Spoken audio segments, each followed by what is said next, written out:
President-elect Donald Trump is working hard to fill his cabinet. Today, he showed he's looking for people with experience on Capitol Hill to fill some of these positions. Our Washington Bureau's Peter Zampa has more from the nation's capital.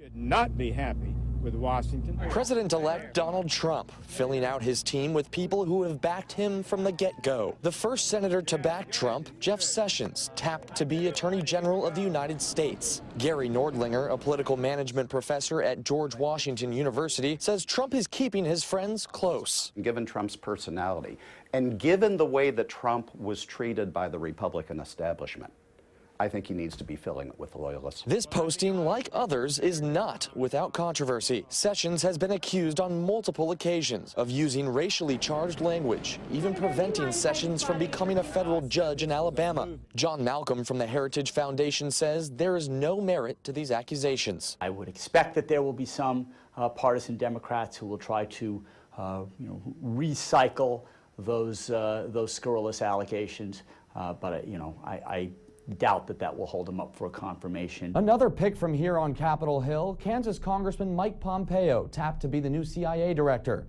A West Point graduate, Pompeo became known in Congress for his dogged efforts on the House Select Committee on Benghazi, demanding answers from Hillary Clinton. He's the kind of guy that just tells it like it is, and then does so in a way that is pretty declarative.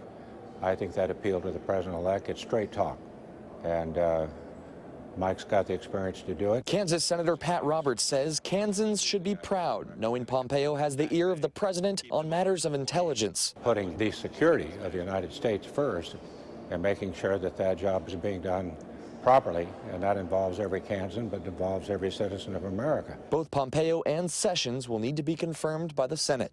In Washington, Peter Zampa, Valley News Live. President-elect Donald Trump will be sworn in January 21st.